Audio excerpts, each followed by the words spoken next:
Hi, I'm Alex McCord, and welcome to The Real Deal on TheStir.com. I hope everyone had a lovely Labor Day weekend. I know I did. We are back today with a supersized 90-minute episode of Keeping Up with the Kardashians, Season 9, Episode 19. And due to last week's MTV Video Music Awards, it has been 2 whole weeks since we've seen Kim, Khloe, and the rest of the K crew. Perish the thought. So it is the countdown to the wedding of the year, and Kim is sick and tired of telling people they can't come or they can't bring dates.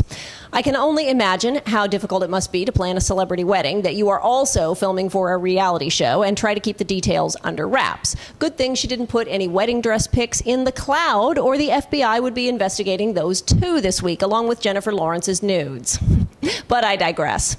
Overall, my opinion for this episode, and frankly the season, is that it has great storyline, but sloppy editing. Let's dig in. Whether the plot arcs are manufactured or they happen organically, the moments that are chosen for the final cut all drive the storyline. 2 of my favorites this week were Brody and Bruce and Kim defending Kris. First, let's talk Brody and Bruce Jenner. Son Brody wants no part of the media circus that is Kim's week-long wedding in France. While the rest of the family is all flying to Europe for a week of parties and filming, Brody doesn't want to go.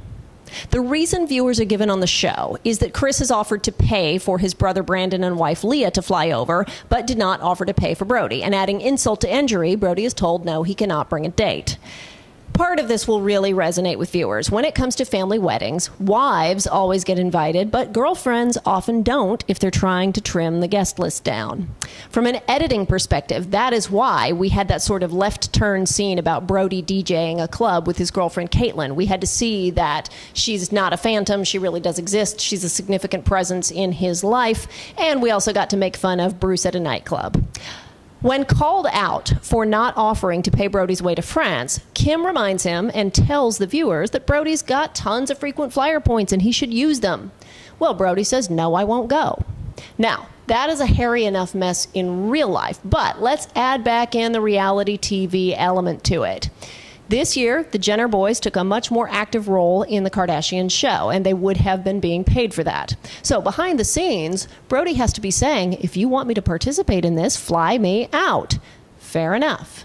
And that brings us to my favorite part. When Bruce is sent to Brody's house to try and talk him into attending, I loved their conversation over fetch with the dogs.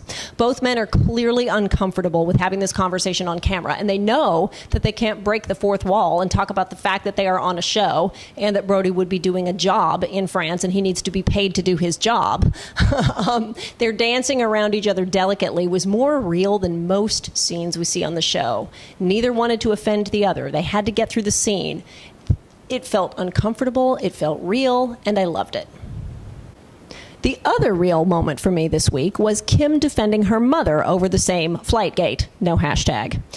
This season is the first time I've ever watched the Kardashians, as I've told you before, and the whole time I have felt that Kim, out of all of the sisters, is the one blankly reciting lines, more so than anyone else. Half the time it seems like Kim isn't even present mentally. However, there are flashes of what seems like it might be the real Kim, and they only come when she's either distracted or angry. We saw it when she was jumping on a trampoline with her sisters, and we saw it this week when she got angry.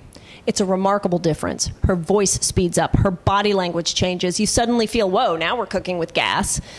It's remarkable. Kim called Bruce away and demanded that he fix the Brody situation, and she made her point clearly and articulately. Unfortunately, it was short-lived. By the time we got to the bridal shower, Kim had retreated back into her pretty but dim protective armor. Oh well. Now, I mentioned sloppy editing earlier, and I have to think the editors just ran out of time when they had to deliver this episode. Twice this week, we see someone's confessional interview repeat almost word for word what is said in scene. That would never fly on other reality franchises like The Housewives or any others, pretty much. Typically, in a confessional interview, the producer will ask you to say something, but if you use exactly the same words that were used in the scene you're talking about, they'll stop you and ask you to rephrase. Not once, but twice we saw it. Kim and friend Jonathan Cheban both mirror each other that Kris is getting the short end of the stick, from the confessional interview to reality in the closet. And later, we see both Kris and Kourtney discussing, in reality and in interview, that they are concerned with Scott's behavior. Again and again, same stuff. It's sloppy. But Speaking of Scott, let's talk about storyline as advertising. Kourtney is pregnant and Scott is angry about it. This allows Kourtney to advertise the next Kardashian family spinoff, which will be Kourtney and Kim Take the Hamptons. It's a tried and true reality technique to advertise the spinoff in the parent show. We learn that Kourtney and Scott will move to the Hamptons for the summer. Scott's upset about it, and presto, they have built-in storyline already. The only thing I have to say about this is that clearly the K crew have never spent a summer in the Hamptons before, because Kourtney says, oh, it's going to be great and nice and calm. The Hamptons in high season is anything but calm. That is why back in season 1 of The Housewives, we said we preferred St. Bart's, and still do. Let me know what you thought in the comments. Tomorrow, I will be covering part 2 of the reunion special of The Real Housewives of Orange County, as well as Married at First Sight. For now, I'm Alex McCord. You are watching The Real Deal on thestir.com. Don't forget to subscribe on YouTube, and I will see you tomorrow.